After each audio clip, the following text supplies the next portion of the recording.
सभी को नमस्कार। वर्ष 2024 ट्रांसफॉर्मिंग ईयर, बदलाव का वर्ष, जो हमारी जिंदगी में कुछ नया उत्साह और नए परिवर्तनों के साथ हम इसको बेहतर बनाने जा रहे हैं।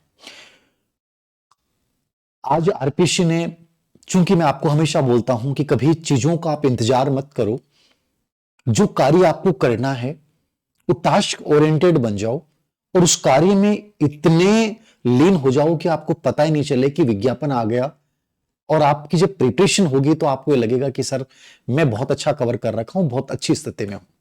आरपीसी ने कैलेंडर जारी किया, संस्कृत शिक्षा विभाग की एक भर्ती आई, प्रोग्रामर की एक भर्ती आई। दोनों ही भर्तियों का किसी को पता भी नहीं था कि भर्ती आ जाएगी क्या। देखिए, संस्कृत शिक्षा विभाग में ग्रेड सेकंड की भी आती हैं, ग्रेड फर्स्ट की भी आती हैं और ग्रेड थर्ड की भी आती हैं। चूंकि इनकी पद खाली रहते हैं, इनकी प्रोसेस वही है जो नॉर्मली बाकी में होती है। सामान्य शिक्षा विभाग में भी वही प्रोसेस होती है। अब कई बार आपको लगता है कि सर पहले माहौल बनता है, वैकेंसी आएंगी, विज्ञप्ति आएगी, उसके बाद विज्ञप्ति आती है, उसके बाद एग्जाम डेट, एक लंबी प्रोसेस हो जाती है। इस बार जो दोनों उदाहरण मिले हैं वो अचानक से आए। तो मेरा कहने का तात्पर्य आपको यही है, यदि अभी भी तुम किसी व्यक्ति से पूछोगे कि सर भर्ती आएगी कि नहीं आएगी, सर एग्जाम कब होगी, तो तुमसे अधिक मूर्ख कोई व्यक्ति नहीं हो सकता। मतलब 2024 में तुम समझ ही नहीं पा रहे हो कि मुझे बेहतर कैसे बनना है और किसी एग्जाम को कैसे क्रैक करना है। आरपीसी का एक कैलेंडर आया। कई बच्चों ने मुझे कहा कि सर इसमें तो सेकंड ग्रेड, ग्रेड फर्स्ट का जिक्र ही नहीं है। ये उन भर्तियों का कैलेंडर है जिनका विज्ञापन आ चुका है, जिनके फॉर्म भरे जा चुके हैं।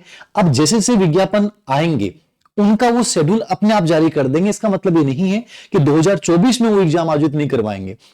ये इन्होंने जो पहले से कर रखा था, अब उनके अकॉर्डिंग हो जाएगा। वो 24 में भी हो जाए, लास्ट में जाके हो जाए, या 25 में हो जाए।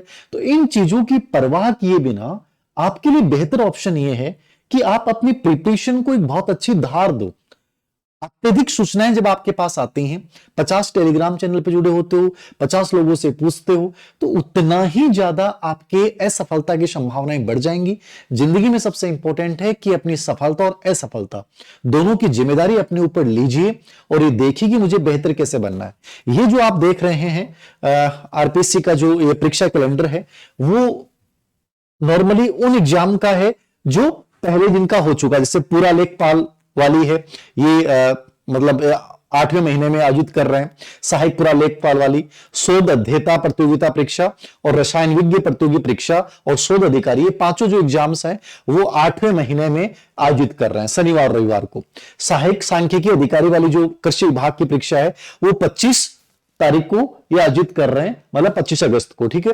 सहायक आचार्य प्रतियोगी परीक्षा जो संस्कृत शिक्षा विभाग का भी विज्ञापन आया था, उसकी एग्जाम डेट भी आप देखिए कि ये सितंबर 9वें महीने में इन्होंने दे दिया है। तो 9वें महीने के बाद जो इनके पास समय है वो खाली है। अब मान लीजिए संस्कृत शिक्षा विभाग का आरपीसी का विज्ञापन आया है, प्रोग्रामर का विज्ञापन आया है, ग्रेड सेकंड, ग्रेड फर्स्ट का विज्ञापन आएगा, तो उसके अकॉर्डिंग वो हो सकता है नवंबर दिसंबर का दे दें या हो सकता है 25 दे दें। लेकिन आप इस चीज के ऊपर मंथन करने के बजाय बेहतर होगा ये मंथन करें कि मैं कैसे अच्छी किताबों के साथ एक अच्छे शेड्यूल दिनचर्या के साथ आगे बढ़ूं। ये ज्यादा अच्छा तरीका है, ना कि और चीजों को लेकर आप सोच रहे हैं कि सर इसमें तो है ही नहीं, आएगा कि नहीं आएगा। इन पे ऊर्जा मत खर्च कीजिए। ये तो हो गया। इसके बाद जो मैंने आपको बताया कि अभी संस्कृत शिक्षा विभाग का आया है, तो कई बच्चे इसमें भी वही रोना रोएंगे कि सर इसमें तो बहुत कम पोस्टें हैं, कि हिंदी की 17 पोस्टें आई हैं, अंग्रेजी की 11 आई हैं, साहित्य की 4 आई हैं, ठीक है, राजनीति विज्ञान की केवल एक ही पोस्ट आई है, इतिहास की एक ही आई है।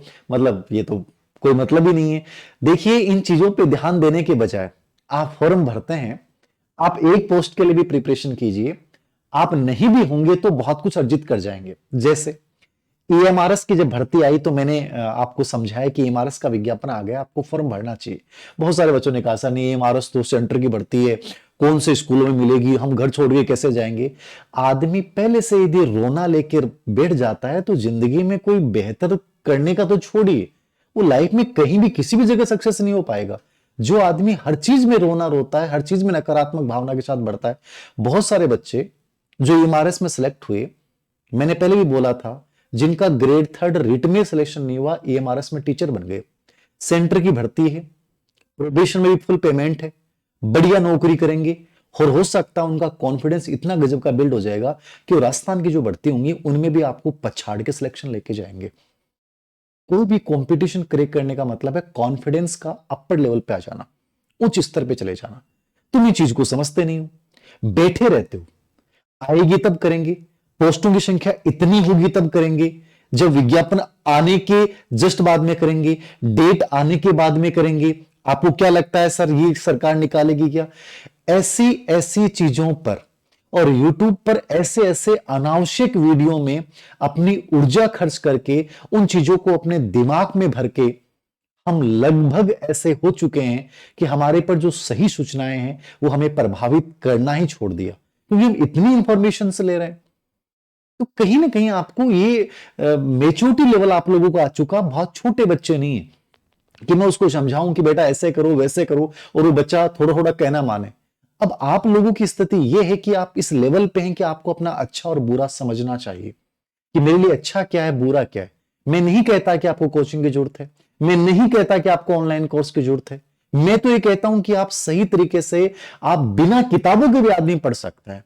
उसके लिए भी नेट पे पीडीएफ उपलब्ध है, पढ़ने वाला कैसे भी पढ़ सकता है। उसमें भी आपके सामने ऑप्शन, सर नोट्स बनाए कि नहीं, किताब पढ़ लें क्या, ये कोई सवाल होते हैं क्या? आपके लिए फायदे वाली चीज क्या है? शॉर्ट नोट्स बना सकते हैं बनाइए, किताब से पढ़ सकते हैं किताब से पढ़िए।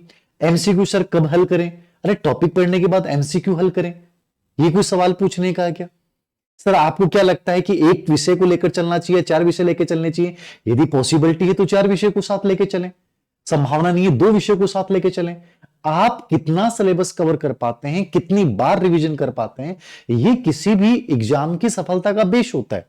कि आपने 4 से 5 बार सिलेबस कवर कर लिया मतलब तुम एडवांस हो, तुम सिलेक्शन ले सकते हो।